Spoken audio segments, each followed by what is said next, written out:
Ortiz Jr. responds to the interview that Errol Spence just did, and the two are exchanging and trading words. We go talk about it. What up, Fight World? It's your boy Ego, and I'm back with some more boxing.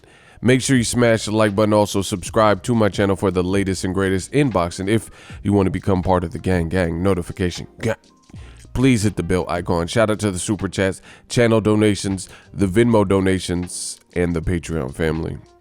We working. Now, sign up for the ESPN Plus bundle. That's what we slanging right now. No real live events, so we're going with the ESPN Plus bundle. Includes ESPN Plus, Hulu, and Disney Plus. All three apps, $12.99, and help you get through this quarantine and lockdown. I personally have all three. If you'd like to, click the link in the description box of any of my videos. Sign up for that ESPN Plus bundle. We working.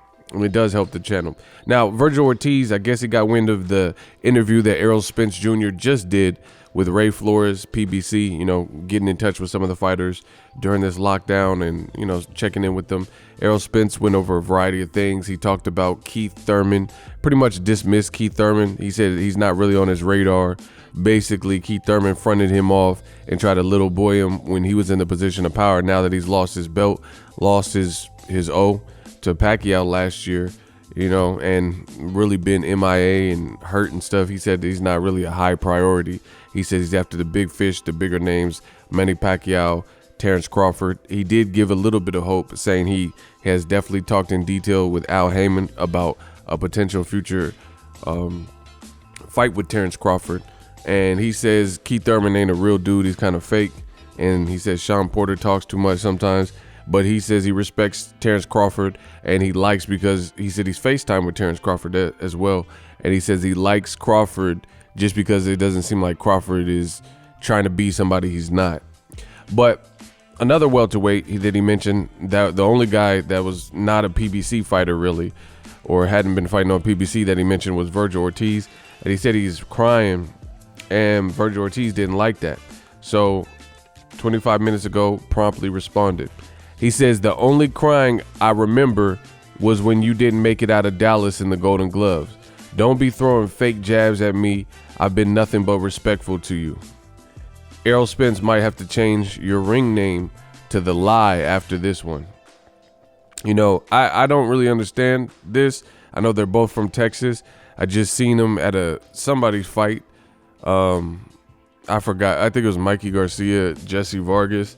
So I don't really get it. He says Errol Spence might have to change your name to The Lie after this. I don't know what he lied about or whatever. So I'd have to get more clarification.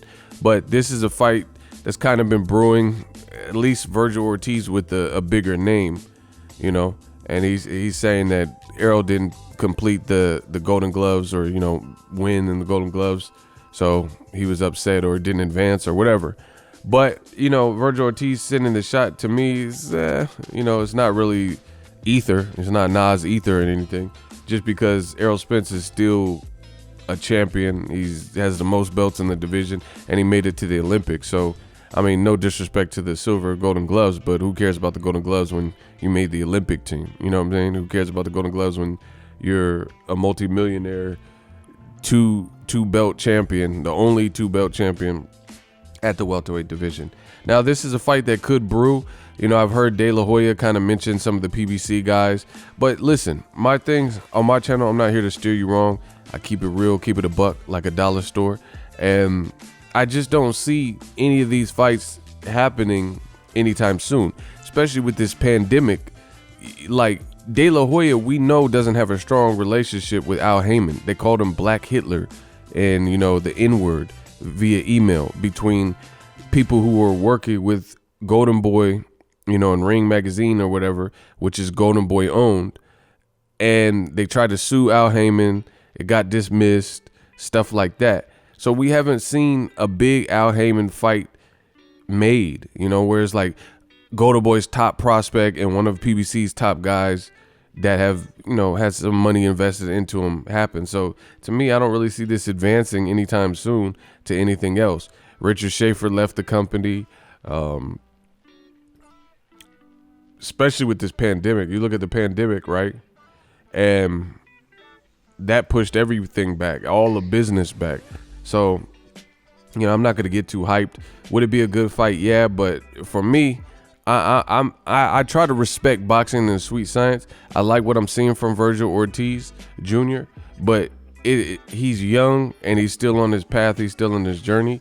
We haven't seen him fight like anybody of note for me to anoint him. You see what I'm saying?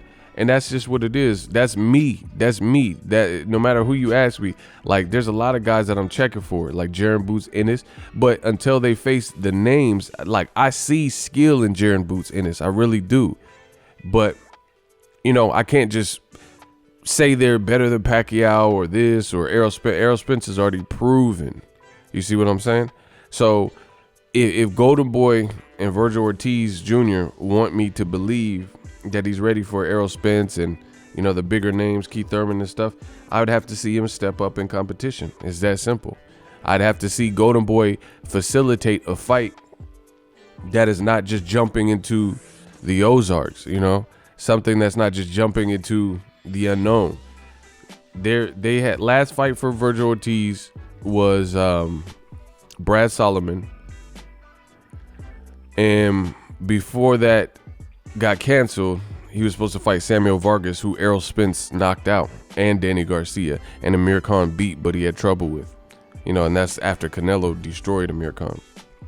So these aren't the type of step-up fights that would lead me to believe that we're anywhere close to seeing Vergil Ortiz. I don't even think that's the proper way to move your fighter, to be honest, unless he just worked his way up as mandatory, and then that was his big chance and big gamble.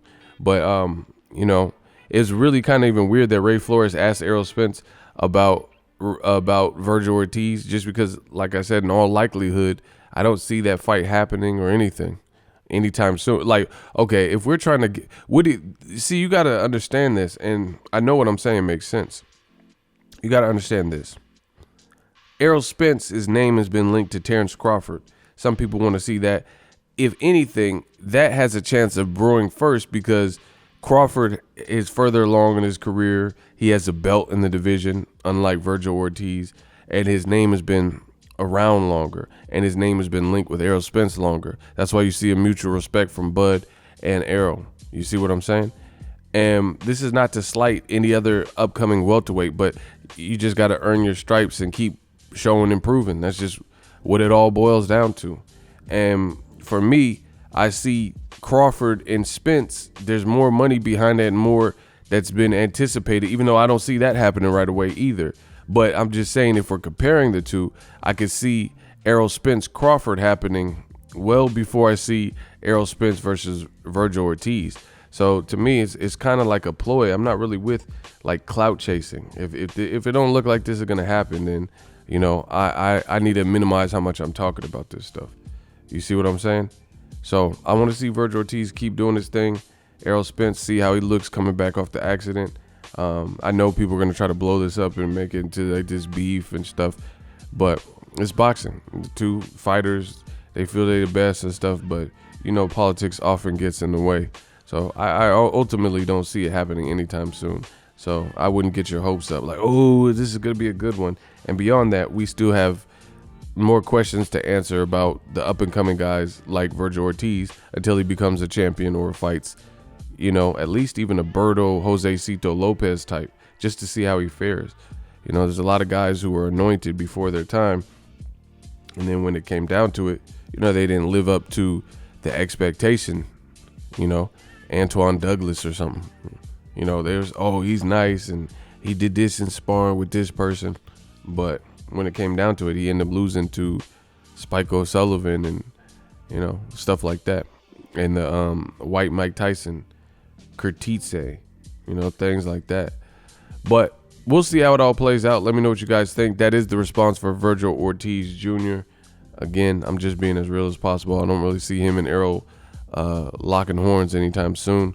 But that's the latest. Drop your thoughts in the comment section. If you love what I'm doing, smash the like button as always. Hate, comment, and subscribe. Till next videos, Ego signing off. Me and Terrence, we're going to get in there and try to kill each other.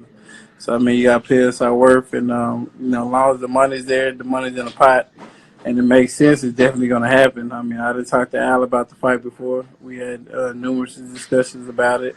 And you know, he said the same thing. You know, when it makes sense, it's gonna happen. So, you know, hopefully it can happen next year. And you know, I'm looking forward to that. I'm looking forward to fight Terrence Crawford. A lot of his fans and people from Omaha and you know, just, you know, a lot of his fans saying that I'm ducking him. You know, that's not the case at all. I'd have FaceTime Terrence Crawford before anyway. We did FaceTime probably a couple months ago. You know, I talked about the fight and things like that. So, you know, definitely no ducking in our situation at all. I'm not the type of guy that's going to duck anybody. So, I mean, it's going to happen. It's definitely going to happen. I feel like Terrence Crawford, you know, is really himself. You know, a lot of guys, I just, you know, I really don't like them because I feel like they fake. You know, like I feel like Keith Thurman get fake. So I couldn't call him, have a discussion with him because I feel like he's just a fake dude. You know, I feel like sometimes Sean Porter, you know, he just be talking out the side of his mouth, and you know, it's a lot of guys, but like guys like Pacquiao and guys like Terrence Crawford, you know, I feel like, you know, they're real dudes. I feel like we both had the skill set, we both had a talent, you know, we both had a will, but you know, but at the same time, in the day, I feel like I watched Terrence Crawford. You think you'll wash him? Yeah, I feel like I beat him, I punish him. Are you looking? Would you be looking for a stoppage then, Errol? Is that what you're telling me, that you'd stop him, or would you rather beat him up for 12 rounds? Nah, definitely. If that guy, if the Russian dude, whoever he fought, could knock him down or to drop him, you know, I definitely have a great chance of stopping him. I think he's been hurt by Gamboa too, so I definitely have a great chance of stopping him. But I respect his skill set. He got good skills, but I think I definitely stop him. So, you know, hopefully, you know, I'll fight Danny Garcia either this year, next year. Pacquiao, maybe Keith Thurman, I don't know. Probably not. I don't really care about him anymore because he didn't give me an opportunity when I wanted it, so I don't care about fighting him. Terrence so you Crawford, don't want to repay the favor. I mean, there was no favor done to you, so why should I do something for him? Yeah, definitely. I mean, I was calling him out, you know, wanting to fight him, and you know, he didn't want to give me an opportunity. He didn't want to fight me, so now I don't need him. I don't need him at all. You know, he's not even on my radar. I feel like he's not even on my level. You know, just because he fought Pacquiao, you know, they give him a little bit of kudos, but you know, I'm looking for big names like Pacquiao, Terrence Crawford, Danny Garcia. You know, so I'm not worried about Keith Thurman at all. It's a fight that makes sense. I mean, Danny Garcia, he's a very, you know, tough fighter. You know, he's a guy who's accomplished a lot in the sport of boxing. And that's a fight that really makes sense. So, I mean, it's a fight that can definitely happen next.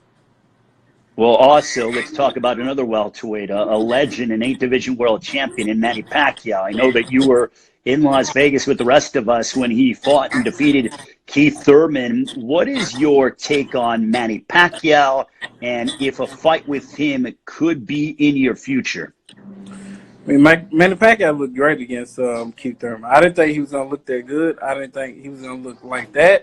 I mean, I feel like I would love to fight Manny Pacquiao. He's a future legend. He's a Hall of Famer. He's a guy that I would love to fight. I mean, he has the belt, too. I would love to get that belt because my goal is to be undisputed welterweight champion of the world. So I would have to fight him to get one of those belts unless he vacated something like that. So, or somebody else beats him. So, I mean, that's a fight that I would love to have. So if you enjoyed this video and want more content like this on the channel, you can show your appreciation by going to the PayPal donate button or the YouTube support button, and you can donate any amount that you feel is equivalent to the value of this video. Much more to come. Thank you guys for your support. Boxing Ego, the future of boxing.